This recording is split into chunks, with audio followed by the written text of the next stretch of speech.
Laudate Dominum, laudate Dominum, omnes gentes, Alleluia.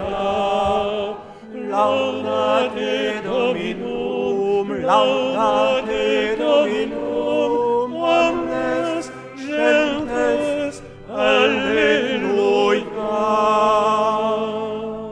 Un grand prophète s'est levé parmi nous, et Dieu a visité son peuple. Laudate Dominum, laudate Dominum, omnes gentes, Alleluia. Laudate Dominum, laudate Dominum, omnes gentes, Alleluia.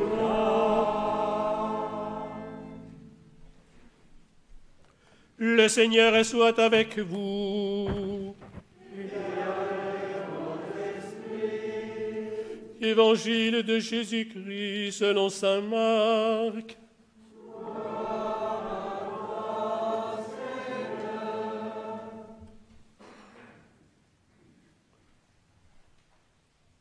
En ce temps-là, un lépreux vint auprès de Jésus. Il le supplia et, tombant à ses genoux, lui dit « Si tu le veux, tu peux me purifier. » Saisi de compassion, Jésus étendit la main, le toucha et lui dit « Je le veux, sois purifié. » À l'instant même, la lèpre le quitta et il fut purifié. Avec fermeté, Jésus le renvoya aussitôt en lui disant « Attention, ne dis rien à personne, mais va te montrer au prêtre et donne pour ta purification ce que Moïse a prescrit dans la loi. Ce sera pour les gens un témoignage. » Une fois parti, cet homme se mit à proclamer et à répandre la nouvelle, de sorte que Jésus ne pouvait plus entrer ouvertement dans une ville, mais restait à l'écart, dans des endroits déserts. De partout, cependant, on venait à lui. Acclamons la parole de Dieu. Louange à toi, Seigneur Jésus.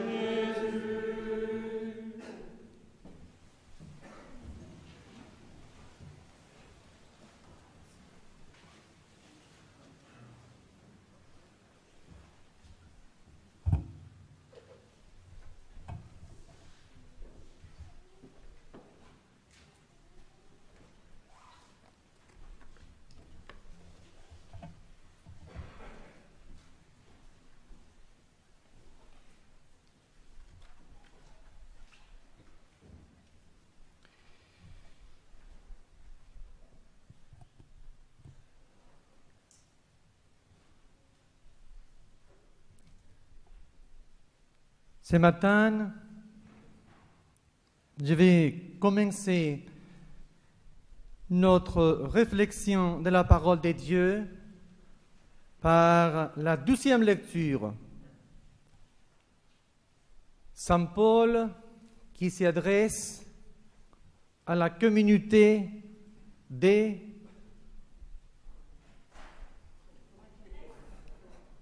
Corinthe. Voilà, comme ça vous réveille, hein? C'est bien. À la communauté de Corinthe, un petit village, aujourd'hui à 1h30 d'Athènes, où malheureusement il n'y a que des ruines de la ville à l'époque de Saint Paul. Bon.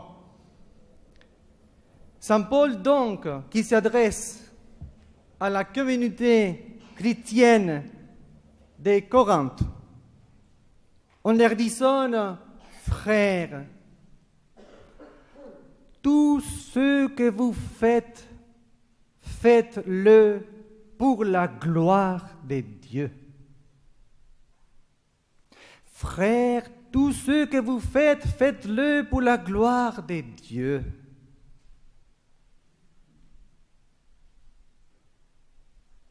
C'est très intéressant.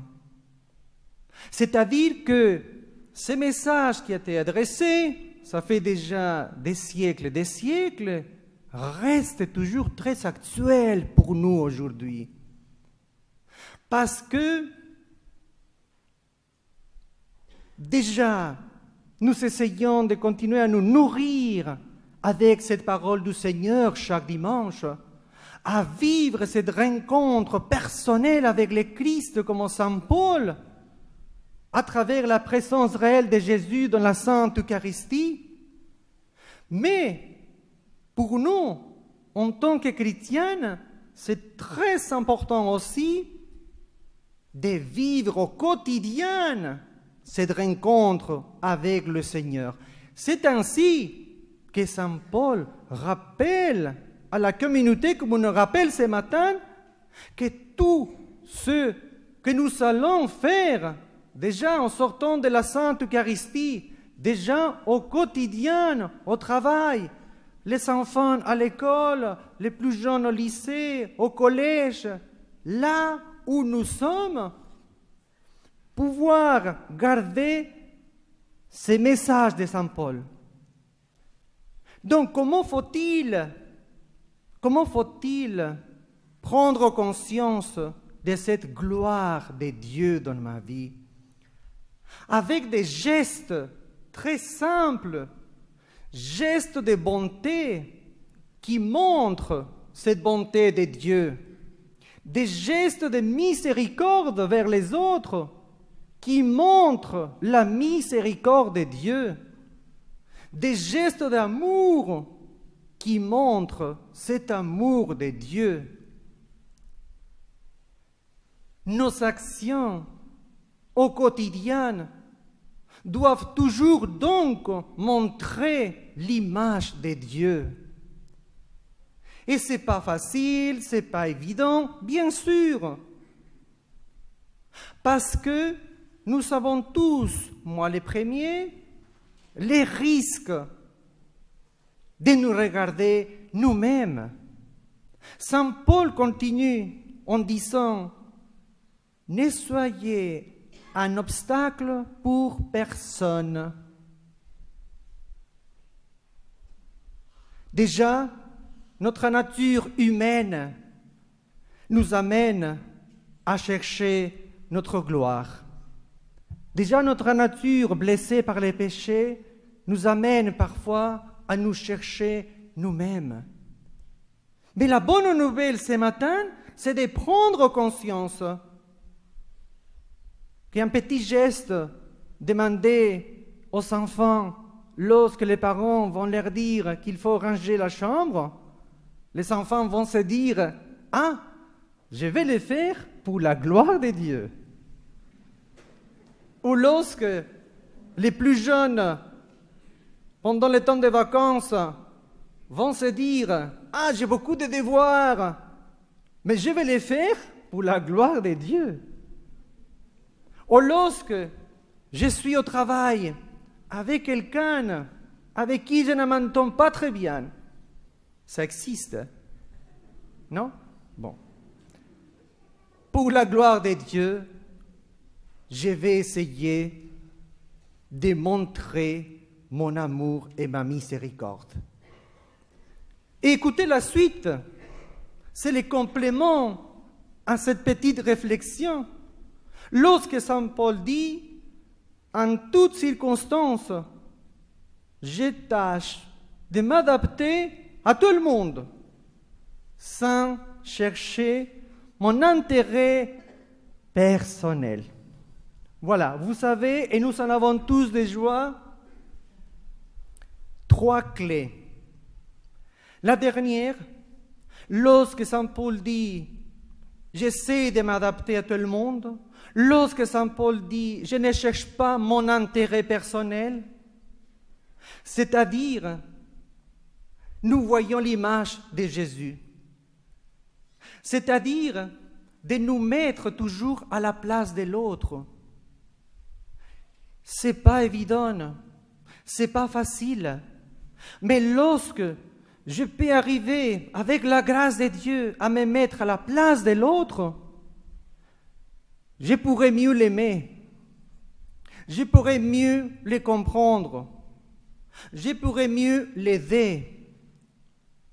Parce que parfois, nous avons tous des a priori. Parce que parfois, nous nous laissons guider par des impressions fausses par rapport à telle ou telle personne. Et c'est ainsi l'image, l'exemple de Christ qui est allé vers l'autre. Nous voyons dans l'Évangile, ce matin, cette guérison, c'est Jésus qui est saisi de compassion, d'amour pour nous, qui ne peut pas rester indifférent lorsqu'il voit la souffrance chez quelqu'un. Et là, ce matin dans l'Évangile, par rapport à cette question posée par les lépreux, si tu le veux, tu peux me purifier, nous en avons encore une autre piste pour notre vie spirituelle. L'humilité. L'humilité, c'est très important. Lorsque nous venons chaque dimanche, lorsque nous essayons de porter les intentions de prière, lorsque nous venons peut-être le dimanche fatigués parce qu'on a eu une semaine un peu chargée, parce que nous avons tous les soucis de l'avenir, laissons-nous toucher par le Seigneur avec humilité. Et vous savez, écoutez bien la réponse de Jésus ce matin. Écoutez bien ce que Jésus a répondu aux lépreux et ce que le Seigneur Jésus nous dit aussi à chacun de nous.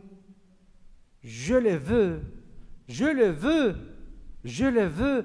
C'est la phrase que Jésus nous adresse aussi ce matin à chacun de nous. Il veut le faire. Il veut le faire avec sa grâce, avec son esprit. Et finalement, Saint Paul, qui nous conseille à chacun de nous, imitez le Christ. J'aime bien comment il conclut donc ce passage de cette lettre corinthienne pour nous encourager à imiter le Christ. Imiter le Christ signifie continuer à mieux le connaître. Je ne peux pas imiter, dans le bon sens du terme, quelqu'un si je ne le connais pas. Mais c'est plus facile d'imiter quelqu'un lorsque je le connais très bien. Lorsque je peux bien sûr me dire, ça y est, je connais bien cette personne et je peux bien l'imiter. Que le Seigneur, avec son esprit, nous aide déjà à continuer, à tout faire pour sa gloire, à imiter le Christ et à nous laisser guider par son esprit. Amen.